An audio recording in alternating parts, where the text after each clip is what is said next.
സുബൈർക്ക, ഈ സോഷ്യൽ മീഡിയയിലൊക്കെ വളരെ വലിയ ഒരു പ്രചരണം നടക്കുകയാണ്. പിന്നെ അടിച്ച ഗോള് പിന്നെ ഫൗളാക്കി കൊടുത്തു എന്നൊക്കെ പറഞ്ഞാണ്ട് റഫറിക്കെതിരെ ഗുരുതരമായ ആരോപണമൊക്കെ ഉന്നയിച്ചുകൊണ്ട് എന്തായി ഇപ്പൊ ഒരാൾക്ക് കാത്തു നിന്നലെ പരാജയപ്പെടാൻ.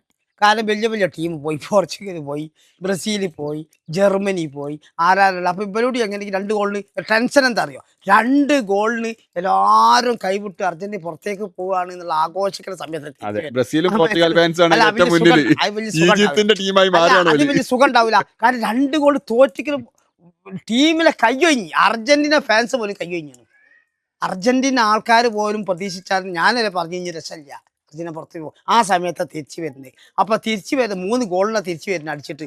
അപ്പൊ മോനിക്ക് സുഖം ഉണ്ടാവില്ല. അപ്പൊ കമ്മിറ്റി ടീമും മറ്റും ഒക്കെ പറയാണ്. കമ്മിറ്റി ടീം എന്ന് പറഞ്ഞാൽ ഇത് ഇവിടുത്തെ സാധാരണ കളിയല്ലല്ലോ. ഇത് റെഫറി ആടെ ഫൗള് വിളിച്ചു കഴിഞ്ഞാൽ നമ്മൾ വിചാരിച്ചു ആടെ കൊടുക്കാൻ എന്ത് റെഫറിക്ക് നിയമം, ഓനിക്കത് നിയമം ഉണ്ടാവും.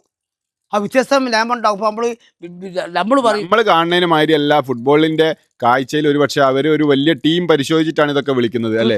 തീർച്ചയായിട്ടും ടീം കുറിച്ചിട്ടാണ്. അല്ലാതെ അർജന്റീന ജയിപ്പിക്കണോ മറ്റൊന്നും കണക്കില്ലാതെ. കാരണം ആ റെഫറി എന്താണ് തീരുമാനിക്കുന്നത്, ആ ജഡ്ജ് അതാ. അപ്പൊ അയാള് പിന്നെ സ്റ്റുഡിയോയിൽ പോണത്തെ തമ്മിൽ പറഞ്ഞ ബ്രസീലുകാർ പോയില്ല, മറ്റില്ല, ബാറിൽ പോയില്ല.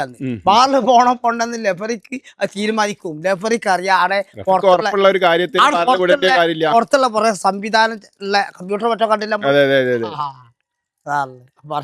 ഒരു കൃത്യമായ പരിശോധനയ്ക്ക് ശേഷമാണ് ഇത് ഫൗള് വിളിച്ചത് കാര്യങ്ങളൊക്കെ. അല്ലാതെ കമ്മിറ്റി ടീം എന്നുള്ള ആക്ഷേപം ഇതാണ്.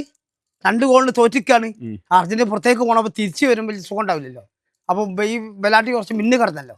ഇനിയിപ്പോ സ്വിറ്റ്സർലൻഡാണ് കളിക്കാനുള്ളത്. അതെന്താട്ടെ, പിന്നെ ഇങ്ങനെയാണ് സ്ഥിതി. അത് നമ്മൾ അംഗീകരിക്കൂല.